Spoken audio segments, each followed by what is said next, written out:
आप सबको मेरा नमस्कार। आज का अपना सत्र तत्पर है। पर पिछले सत्र जो विषय दान था उसमें हमने क्या पढ़ा था उसके बारे में जो साहब ने सुखी खोज पुस्तक में लिखा है वह संक्षिप्त में पढ़कर फिर हम तत्पर आते हैं। साहब ने कहा सुखी खोज पुस्तक में दान के विषय में, दान से वेदों का आशय यही है कि आपकी लौकिक समृद्धि में कई गुना वृद्धि हो और इस विषय से आप संतुष्ट रहें। साथ ही साथ सुख की खोज में आप एक और कदम आगे बढ़ेंगे। इसलिए कि दान का आचरण करते रहने से धन संपत्ति का आना आनंददायक या जाना दुखदायक नहीं होगा। सांसारिक वस्तुओं की प्राप्ति या उत्पन्न होने वाली भावनाओं पर आपका नियंत्रण हो जाएगा। इससे आपकी मानसिक भावना विकसित होगी। आप जब चाहे तब विलासी, आरामदेह या आवश्यक वस्तुओं तक का त्याग करने को तैयार रहेंगे। सुख की खोज में इतना आगे बढ़ना ही महत्वपूर्ण है। साहब कहते हैं, सांसारिक वस्तुओं की प्राप्ति या अप्राप्ति से उत्पन्न होने वाली भावनाओं पर आपका नियंत्रण हो जाएगा। इससे आपकी मानसिक भावना विकसित होगी। आप जब चाहें तब विलासी, आरामदेह या आवश्यक वस्तुओं तक का त्याग करने को तैयार रहेंगे। सुख की खोज में इतना आगे बढ़ना अवश्य ही महत्वपूर्ण है। लोगों में दान की प्रवृत्ति का प्रसार होने से अपने आप भ्रष्टाचार की कमाई नहीं होगी। यथार्थ व कठिन परिश्रम को प्रोत्साहन मिलेगा और सामाजिक अनिष्टों का निवारण होगा। लालच व ईर्ष्या का अंत होगा, जिससे अपराधी वृत्ति नहीं पनपेगी। गरीबों व जरूरतमंदों को दान मिलने से मदद होती ही है। इस प्रकार दान पाने वाले को तथा मनुष्य जाति को सभी को लाभ होता है। दान सुख का साधन मार्ग है, यह तो बता ही चुके हैं। इसलिए साहब ने जो कहा कि आगे जो भावनाओं पर आपका नियंत्रण हो सकेगा, इसी की कड़ी में हम आगे देखते हैं कि तपाचरण में यह बहुत सहायक होता है।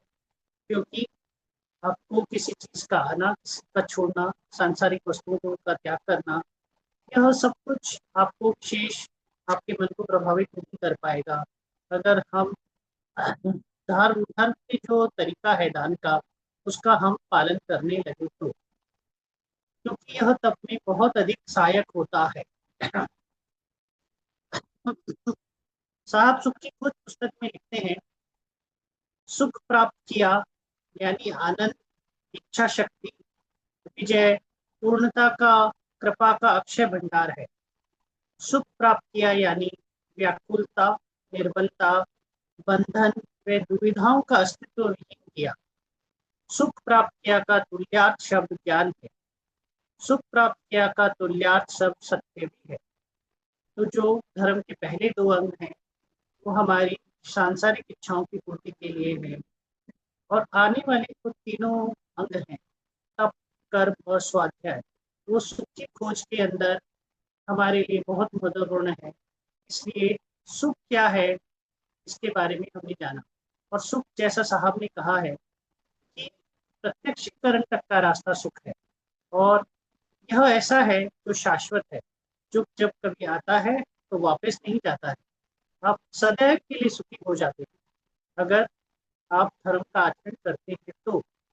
इसके लिए धीरे धीरे करके उस मार्ग पर अगर हम बढ़ेंगे तो हमें पता लगेगा कि वास्तविक सुख की जो आज तक की हमारी परिभाषा थी वह कितनी अर्थहीन थी, और आने वाला जो सुख है, जो धर्म से प्राप्त सुख है, वह कितना परिपूर्ण है, कितना आनंददायक है, किस तरह से व्यक्ति की दिशा को परिवर्तित कर डालता है, और धीरे धीरे करके वह ईश्वर शक्ति से अपना अपनत्व, अपना एकाकीपन महसूस करने लगता है। उससे यह सदैव महसूस होने लगता है कि जरूर कोई ना कोई ताकत सदैव आपके साथ है, जो हर क्षण हर पल आपका संरक्षण कर रही है। हमेशा यह भाव निर्माण होने लगता है। वस्तु स्थिति यह है कि हम कहने को बहुत धार्मिक हैं, पर वह धर्म सिर्फ और सिर्फ तथाकथित है। धर्म हमारे जीवन का हिस्सा है ही नहीं। जहाँ संभव होता है सत्य का आचरण है, जहाँ संभव होता है हिंसा का आचरण है। बहुत कुछ ऐसा है हमारे जीवन में कि अगर हम उसका आकलन करें तो हम ये पाएंगे कि शायद धर्म हमारे जीवन का हिस्सा नहीं है। धर्म के रूप में जो हमारा हिस्सा है वह सिर्फ पूजा पाठ प्रार्थना है, जिनका धर्म से शायद या किंचित भी उसका स्थान नहीं है, क्योंकि उससे वर्षों करने के बाद भी हम यह अनुभव नहीं कर पा रहे हैं कि वास्तव में ईश्वर शक्ति का अस्तित्व है, उसका संरक्षण हमें मिला हुआ है। अगर यह सब कुछ धर्म का हिस्सा होता तो संभवतः यह स्थिति हमारे मन की नहीं होगी। इसलिए आवश्यकता इस बात की है कि हम धर्म का आचरण करें, और तब इसमें बहुत महत्वपूर्ण अंग है। इसलिए इस विषय को सुनते वक्त, इस विषय को समझते वक्त जो साहब ने कहा है, इतना सीधा सरल सच्चे स्वरूप में उन्होंने हमें जो दिया है, उसके बारे में हमें जानना आवश्यक है। तो साहब तप के विषय में लिखते हैं, सुख की खोज में तीसरा साधन मार्ग तप या तपस्या या तपश्चर्या है। यज्ञ से वातावरण शुद्धि द्वारा आपकी सांसारिक उन्नति की इच्छाएं पूर्ण होती हैं और आपके विचारों में पवित्रता आती है। यह पवित्रता हमें तप के मार्ग में बहुत सहयोगी होती है, और आने वाला जो कर्म का भाग है उसमें भी यह पवित्रता हमें बहुत सहयोग करती है। इसीलिए जब व्यक्ति सांसारिक दुविधाओं से परे होता है तो धीरे धीरे करके धर्म के जो बाकी अंग हैं उनकी तरफ बढ़ने लगता है। दान आपको सांसारिक उन्नति में नए नए शिखरों तक पहुंचाता है और साथ साथ लौकिक तत्वों के विषय में अनासक्त बना रहना सिखलाता है। इसलिए अब आप तप का आचरण कर सकते हैं, क्योंकि यज्ञ और दान यह वो सीढ़ी है जो आपको तप के लिए प्रवृत्त करती है। यानी कि तप का आचरण आप कर सकते हैं क्योंकि आप में अनासक्ति का भाव निर्माण होने लगता है। तप है अपने आप पर नियंत्रण या रुकावट। तप में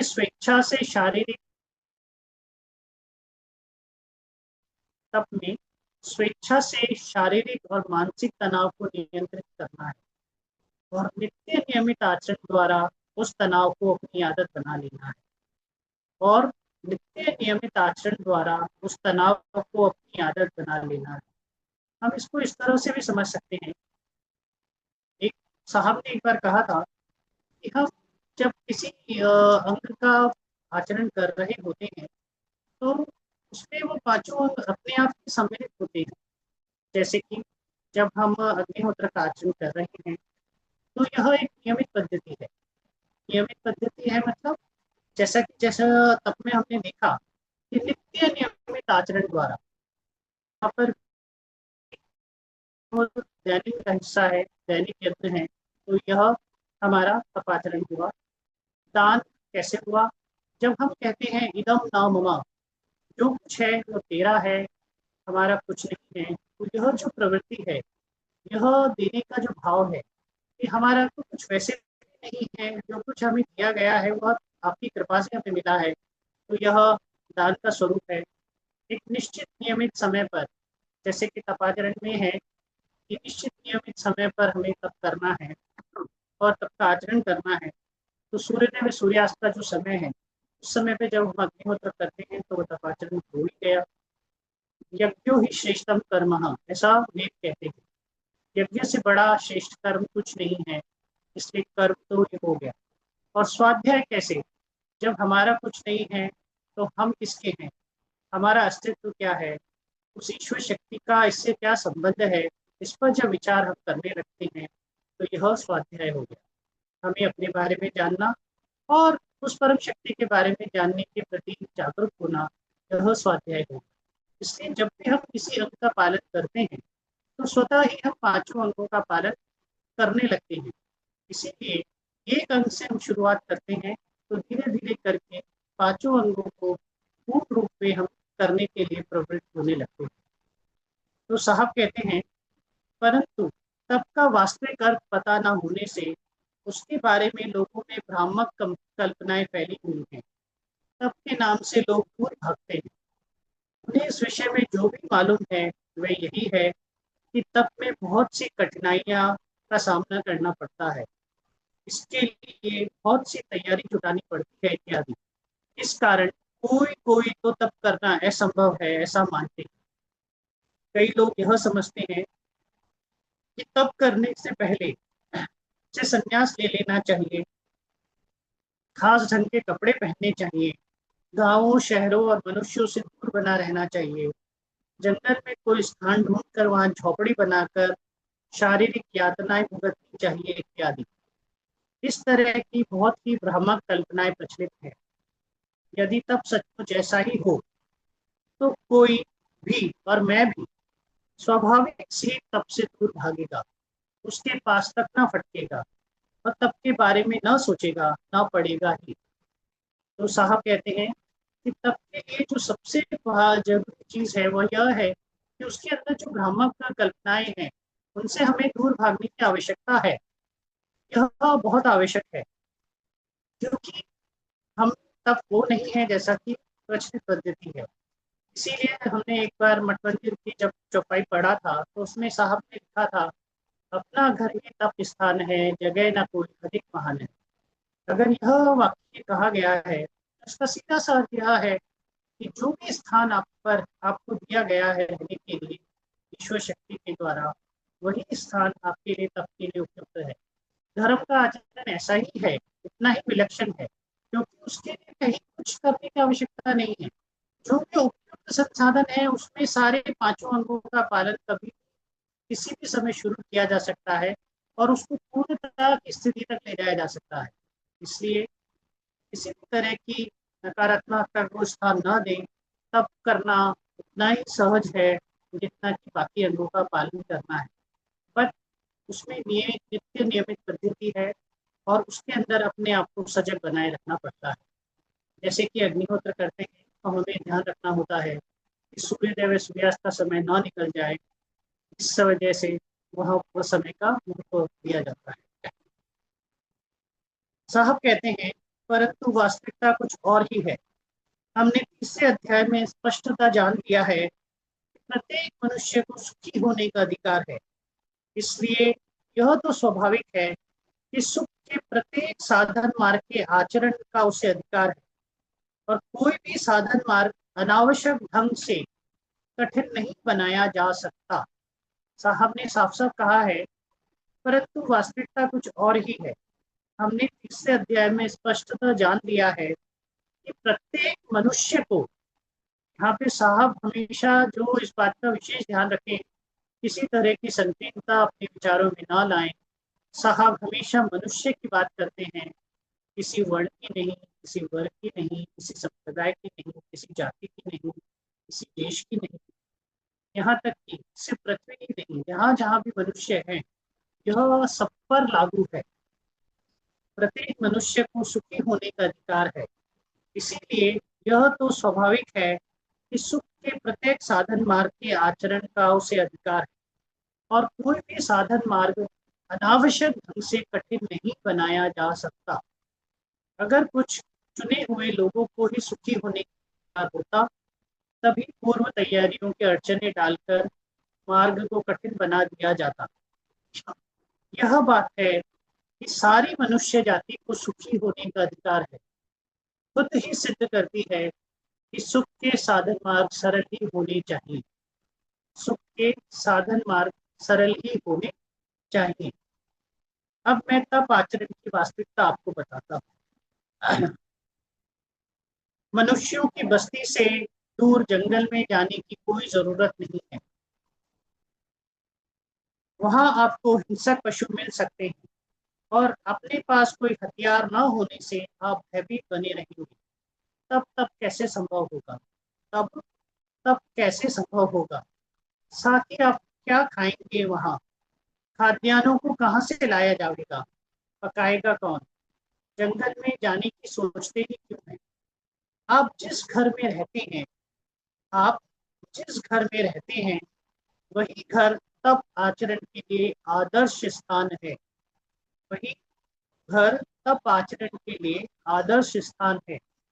इस प्रकार किसी विशिष्ट पहनावे की जरूरत नहीं है। इस प्रकार किसी विशिष्ट पहनावे की जरूरत नहीं है। जो भी कपड़े आप पहनने की आदत रखते हो वे बिल्कुल अच्छे हैं। जो भी कपड़े आप पहनने की आदत रखते हो वे बिल्कुल अच्छे हैं। तब का कपड़ों से कोई नाता नहीं है। तब का कपड़ों से कोई नाता नहीं है। इसी प्रकार संन्यास क्यों लेते हैं? अपनी स्त्री व बच्चों से दूर क्यों भागते हैं? आप उन्हें छोड़ देंगे तो उनकी देखभाल कौन करेगा?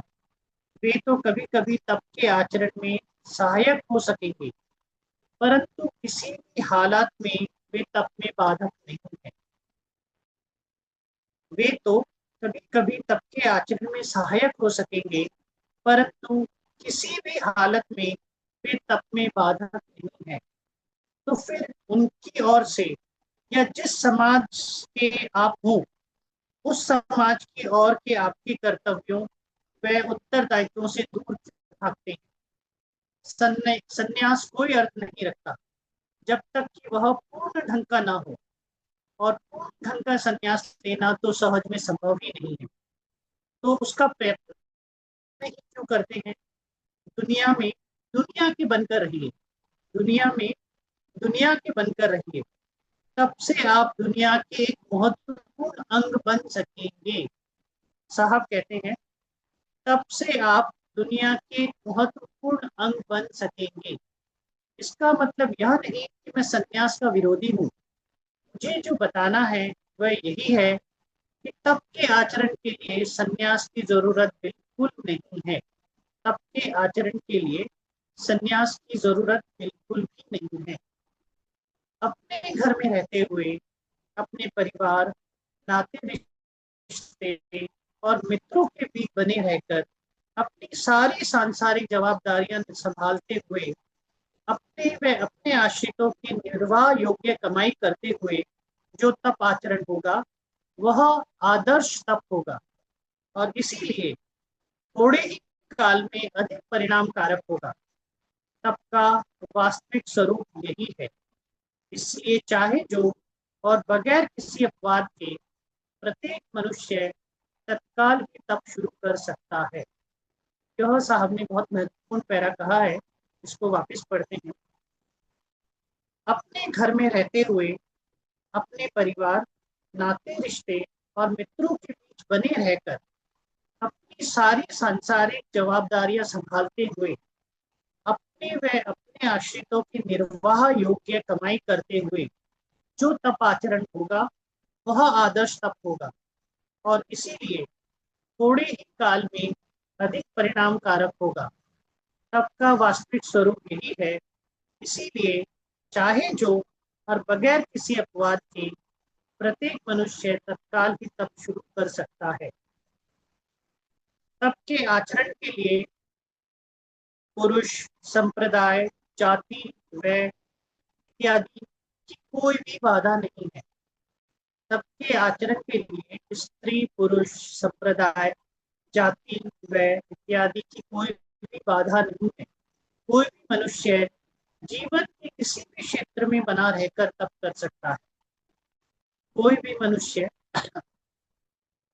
जीवन के किसी भी क्षेत्र में बना रहकर तप कर सकता है और किसी भी क्षण उसकी शुरुआत कर सकता है। इस प्रकार आप देखेंगे कि कोई भी पूर्व तैयारी या शर्तों की पूर्ति का तप के अभ्यास से कुछ भी संबंध नहीं है। मुझे आशा है कि तप के सिलसिले में जो भ्रांतिपूर्ण कल्पनाएं प्रचलित हैं उनका निराकरण करने में मैं सफल हुआ हूँ। अब देखना है कि तप क्या है और क्यों करना पड़ता है। तब क्या है और क्यों करना पड़ता है। पहले मैं यही समझाऊंगा कि तब क्यों करना होता है, तभी हम समझ सकेंगे कि तब क्या है। सुख की व्याख्या में आपने देखा कि सुख में शरीर पर और शरीर के सभी अवयवों व इंद्रियों पर पूर्ण प्रभुत्व होता है। सुख की व्याख्या में आपने देखा कि सुख में शरीर पर और शरीर की सभी अवयवों व इंद्रियों पर पूर्ण प्रभुत्व होता है। सुख का यह स्वरूप सीखने के लिए तप करना आवश्यक है।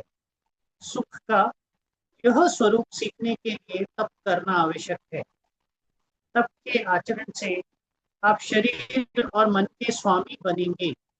तब के आचरण से आप शरीर व मन के स्वामी बनेंगे और तभी अवयवों और इंद्रियों पर नियंत्रण रख सकेंगे। और तभी अवयवों और इंद्रियों पर नियंत्रण रख सकेंगे। यह साहब कहते हैं। इसलिए तब कैसे क्यों करना चाहिए, इसके बारे में साहब ने बताया है। दो मानव शरीर बाहरी तौर पर एक से नहीं दिखते। दो मानव शरीर जैसे कि आप और मैं एक जैसे नहीं दिखते, इसलिए कि रंग, ऊंचाई और स्थूलता में भिन्नता होती है। साथ ही साथ मनुष्यों की रचना में तो कोई भिन्नता नहीं हुआ करती।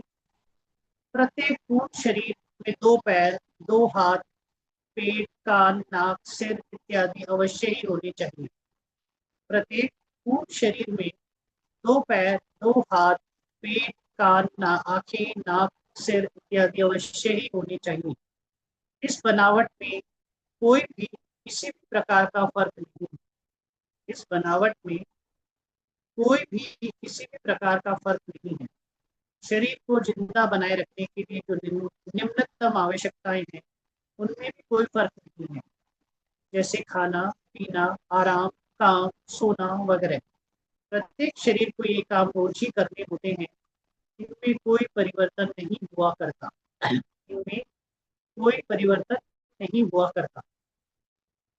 असल में होना यह चाहिए कि आपका अपना शरीर व आपका अपना मन आपसे आपकी आज्ञाएं प्राप्त करें। असल में होना यह चाहिए कि आपका अपना शरीर व आपका अपना मन आपसे आपकी आज्ञाएं प्राप्त करें और उनके अनुसार अपना अपना कार्य करते रहें। परंतु यह केवल सिद्धांत ही बना रहता है। परंतु यह केवल सिद्धांत ही बना रहता है।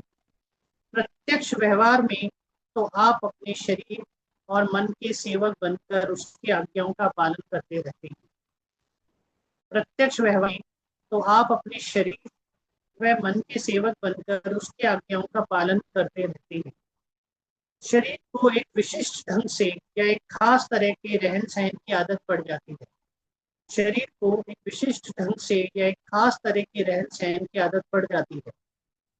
जब भी रहन सहन के ढंग में कभी कोई कमी होती है तो वह बिगड़ जाता है और आपको मजबूर कर देता है कि आप दौड़ धूप करके उस कमी को पूरा कर लें। और आपको मजबूर कर देता है कि आप दौड़ धूप करके उस कमी को पूरा कर लें। यूं वह आपको दुखी करता रहता है। यह आप जानते हैं, मानव शरीर जैसा आप चाहें वैसा रहने को बाध्य किया जा सकता है। जैसा आप चाहें वैसा रहने को बाध्य किया जा सकता है। वातानुकूलित कमरे का वैभव भोगने वाला शरीर या गर्मियों और पंखे का आराम पाने वाला शरीर उसी प्रकार जीता है जैसे कि गर्मियों की कड़ी धूप में मेहनत मजदूरी करने वाला एक अन्य शरीर। इन शरीरों की स्वाभाविक रचनाओं में या नित्य के कार्यों में कोई फर्क नहीं होता। एक शरीर विलासी भोजन पाने वाला हो और दूसरे को खाली दाल रोटी का भोजन मिलता हो, तो भी इन दोनों शरीरों की रचना और कार्यों में कोई फर्क नहीं पड़ेगा। एक शरीर महलनुमा कोठी में रहता हो या दूसरा शरीर घास की झोपड़ी में, फिर भी कोई भिन्नता शरीर रचना या शारीरिक कार्यों में नहीं पाई जाती। इन सब बातों से यह तो निश्चित है कि मानव शरीर को चाहे जैसा रखा जा सकता है। यदि उसकी हर रोज की जरूरतें बहुत बढ़ा दी जावे तो उस पर प्रभुत्व पाना कठिन होगा। वह भी आपका स्वामी बनकर उसके द्वारा बनकर आज्ञा देता रहेगा। और जो शरीर परमात्मा ने आपको दिया है उसके द्वारा आप सुख की खोज करें और सुखी हो, वही शरीर आपका अनन्य शासक बन जाता है। वही शरीर आपका अनन्य शासक बन जाता है और आपको सुख से दूर बनाए रहता है। यह साहब कहते हैं, ढील दे देने से तो शरीर और मन उन्मत्त हो जाते हैं। उन्हें वश में करना आवश्यक है जिससे कि उन पर प्रभुत्व प्राप्त किया जा सके। तभी तो न्याय पूर्वक आप यह कह सकेंगे कि शरीर व मन आपके खुद के हैं, इसलिए तप किया जा रहा है, इसीलिए तप का आदेश दिया जा रहा है। तो साहब का कहना है कि तप करना है, इसका मतलब यह है कि शरीर और मन को, कि जो हम स्वामी बन चुके हैं, वह स्वामित्व उल्टा होना चाहिए। वो हमारे स्वामी ना होकर हम उनके स्वामी होने चाहिए। हमारा उन पर नियंत्रण होना चाहिए और हम जैसा चाहें वैसा वो रहने के लिए बाध्य होने चाहिए। इसलिए तप का अर्थ यही है। यज्ञ और दान में आपको अपने खुद के अलावा कुछ सामग्री, धन, संपत्ति इत्यादि की आवश्यकताएं होती हैं। अब बाकी बचे तीन साधन मार्गों में, यानी तप, कर्म और स्वाध्याय में, आपका संबंध अपने शरीर, अपने मन और अपनी बुद्धि से ही रहेगा। इनके सिवाय और किसी भी चीज की जरूरत नहीं। अब आपको अपने खुद से ही सीधा वास्ता है। सबसे बड़ा और सबसे महत्वपूर्ण भाग इसका यही है कि जो बाकी के तीन अंग हैं, उसमें हमें किसी बाहरी चीज की आवश्यकता ही नहीं। उसके लिए तीन ही चीजें चाहिए: हमारा शरीर, हमारा मन और हमारी बुद्धि, जो जन्मतः हमें प्राप्त है। तो इसलिए यह तीनों अंगों का आचरण करके हम इन तीनों को अपने वश में कर सकते हैं और सुख की खोज के रास्ते पर और आगे बढ़ सकते हैं। मैंने पहले बताया ही है कि तब में अपने आप पर नियंत्रण करना है या रुकावट कर डालनी है, जिसके लिए शारीरिक और मानसिक तनाव जरूरी है। परंतु यह कथित तनाव बजाय कष्ट के आनंद देता है। तब को आत्मदंड या आत्मनिषेध भी कहा जा सकता है। पर इतना ध्यान रखें कि यह दंड या निषेध भी आत्मनियंत्रित, खुद तय किया हुआ, पर या निषेध भी आत्मनियंत्रित, यानी खुद तय किया हुआ होता है। किसी के द्वारा आप पर लादा हुआ, यह परिस्थिति वशात नहीं होता। किसी आज्ञा या और किसी भी कारण से यह दंड या निषेध नहीं होना चाहिए। केवल सुखी होने की पिपासा, केवल सुखी होने की पिपासा ही एकमात्र कारण है। तब चालू रहते समय उसे बराबर निभाए रखने का आपका स्वतंत्र, पक्का व अड़िग निश्चय बना रहना चाहिए। तब चालू करते रहने से उसे बराबर निभाए रखने का आपका स्वतंत्र, पक्का व अड़िग निश्चय बना रहना चाहिए। तब करने में अभ्यस्त हो चुकने पर दूसरों से अपनी प्रगति गुप्त रखते रहने की शक्ति की आवश्यकता है। यह बहुत महत्वपूर्ण लाइन साहब ने कही है। तब करने में अभ्यस्त हो चुकने पर, तब करने में अभ्यस्त हो चुकने पर दूसरों से अपनी प्रगति गुप्त रखे रहने की आवश्यकता है, गुप्त रखे रहने की शक्ति की आवश्यकता है। ये ये दान का एक बहुत बड़ा महत्वपूर्ण अंग है। जैसा पिछले सत्र में हमने देखा था कि अगर दाएं हाथ से हम दान कर रहे हैं तो बाएं हाथ को भी पता ना लगे, इतना गुप्त होना चाहिए और तत्क्षण भूल जाना चाहिए।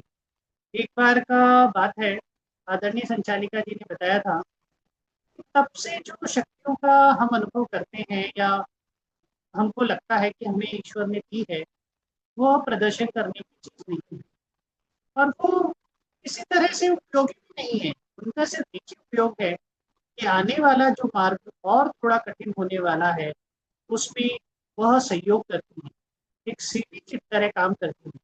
जैसे कि जब हम पहाड़ चढ़ते हैं तो एक एक करके कील को ठोकते हैं और उस पर पैर रख के ऊपर चढ़ते चलते हैं। उसी तरह से ऊपर चढ़ने के लिए कील का सहारा है। इसलिए ये शक्तियों का उपयोग आगे बढ़ने के लिए किया जाना है, इसका प्रदर्शन नहीं करना है। अगर हम प्रदर्शन के लालच में आ गए तो हमारी जो प्रगति थी वो वही रुक जाएगी। फिर हम आगे बढ़ पाना हमारे लिए मुश्किल हो जाएगा और यहाँ तक कि कभी कभी असंभव तक हो सकता है। इसलिए तब करने में अभ्यस्त हो चुकने पर दूसरों की से अपनी प्रगति को गुप्त रखने की शक्ति की आवश्यकता है। यह सिर्फ इसलिए कि तब से आपको सर्वदा नई, अनजानी व अकल्पित बातें पता लगती हैं। इसका आनंद आप तभी से ले सकते हैं तब जब दूसरों से इन्हें छिपाए रखें। यदि आप बातों नहीं बनकर इन बातों को चाहे जिसे बताते फिरे, तो आपकी प्रगति रुक जाएगी और जो कुछ आपने तप में कमाया होगा उसे भी खो सकते हैं। उसको अगर आप किसी को बता सकते हैं तो वह आपके सद्गुरु हैं, जो आपको इस मार्ग पे सहयोग करते हैं। उनसे आप अपनी प्रगति या आपको आए अनुभवों की चर्चा कर सकते हैं। अन्यथा और किसी से इसका ना तो चर्चा करें और ना ही उन शक्तियों से वो प्रदर्शित करें। कई बार हम बहुत उस भाव में बह जाते हैं कि हमारे को थोड़ा सा भी कुछ अर्जित हुआ होता है, और आज के इस ई मीडिया के ज़माने में जो हम लोगों का एक छोटा सा कुछ परिवार की छोटी घटना को भी हम इस तरह से प्रदर्शित करते हैं कि जैसे कि बहुत कुछ हमने अचीव कर दिया है। तो यह जो भाव है, यह आज की परिस्थितियाँ इससे भी कठिन हो गई हैं, क्योंकि आज प्रदर्शन का भाव इस कदर मानव समाज में व्याप्त है कि उससे हम भी अछूते नहीं रह सकते। लेकिन जब तब का हम आचरण करते हैं तो उससे जो अनुभव प्राप्त होते हैं, उससे जो ताकत हम महसूस करते हैं, वह पूर्णतया गुप्त रखना है, ना तो उसका प्रदर्शन करना है। और जैसा कि साहब ने दान के विषय में हमने देखा था कि साहब को यह भी मंजूर नहीं था कि कोई उनको यह याद दिलाए कि उन्होंने किसी को दाद दिया है या मदद की है, यह तक उनको नागवार था। तो जब हमें किसी शक्ति का अनुभव हो, तो वो अनुभव हो के हम इसको इस तरह से भूल जाए जैसे हमें कुछ मिला ही ना हो, तब हम आगे बढ़ पाते हैं, तब हम आगे चल पाते हैं। यही साहब कहते हैं। इसलिए तब में कोई प्रदर्शन या ढोंग नहीं है, भद्दे या मनमौजी आचरण ना हो, असाधारणता या अभद्रता ना हो, ऐसा कोई भी व्यवहार ना करें, नहीं तो वह तप न होकर पाखंड बन जाएगा। हमने देखा हमारे अभी जो एक बहुत विशिष्ट व्यक्तित्व मानव समाज के बीच रहे हैं, स्वामी विवेकानंद और रामकृष्ण परमहंस, ये जो जोड़ी थी, इनके अगर हम जीवन काल को देखें तो पूर्णत्व प्राप्त करने के बाद भी इनके प्रदर्शन में, इनके आचरण में यद किंचित भी प्रदर्शन का भाव नहीं था। और उन्होंने जितना सामान्य जीवन जिया है, उतना सामान्य जीवन जीना हमारे लिए संभव नहीं होता।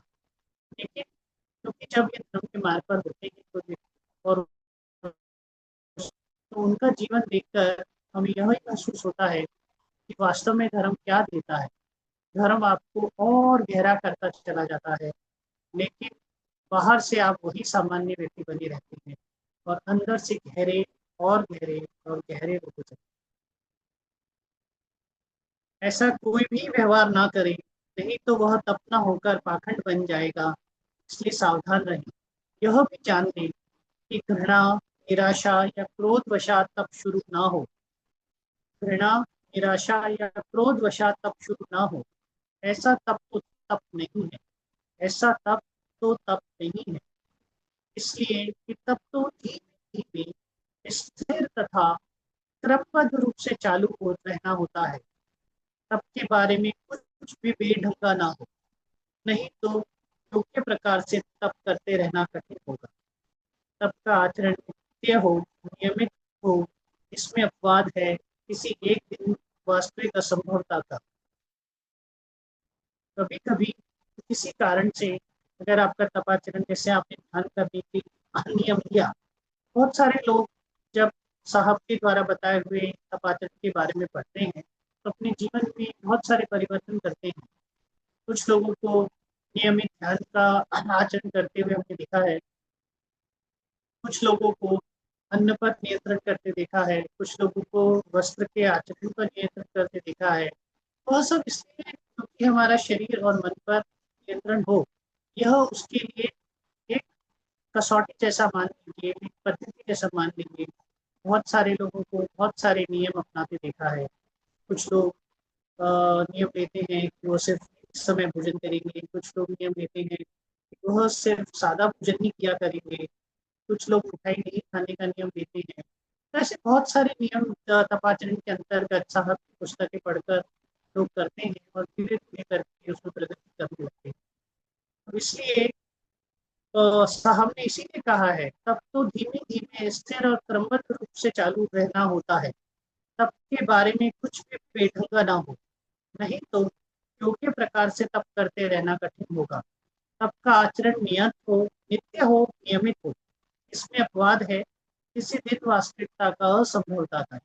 जैसे कि बहुत सारे लोग चाय नहीं पीने का नियम लेते हैं, लेकिन किसी के घर गए हैं तो उसको क्योंकि प्रदर्शन नहीं करना है, तो इसलिए यह कहते हैं ठीक है, हमारा नियम है, या चाय पीने की आदत अभी हमारी नहीं है, इसलिए हम कुछ और ले लेंगे, कुछ इस तरह का, जिससे कि सामने वाले का मन भी ना दुखी हो और आपका नियम भी आप पाल सकें। और कई बार ऐसी भी परिस्थिति निर्माण होती है कि आपको चाय पीनी पड़ गई, कोई बात नहीं, इससे आपका नियम का भंग नहीं होता। आपने इससे दूसरे व्यक्ति का मान रखने के लिए यह किया है। वह अगर उस विषय को समझ सकता है तो बहुत ठीक है, और अगर नहीं समझ सकता है, समाजवश आपको ये करना पड़ा, तो कोई बात नहीं। तो तब के आचरण में जो जो आवश्यकताएं हैं, वे हैं आपकी निजी स्वच्छता व खुशी, दृढ़ निश्चय, व्यवस्थित प्रयत्न, धीमी स्थिर व क्रमबद्ध गति और नित्य नियमितता। यह तप के लिए बहुत आवश्यक है। इसलिए हम ये लाइन दोबारा पढ़ते हैं। तो तप के आचरण में जो जो आवश्यकता वे हैं आपकी और स्वतंत्र इच्छा हो, किसी के दबाव ना हो, वे खुशी और दृढ़ निश्चय, व्यवस्थित प्रयत्न, कोई भी बेढंगा ना हो, किसी के प्रदर्शन का भाव ना हो, सिर्फ हमें एक ही विचार हो कि हमें धर्म का आचरण करना है और अधिक सुखी होना है। प्राप्त करने का साधन के ये पांचों अंग हैं।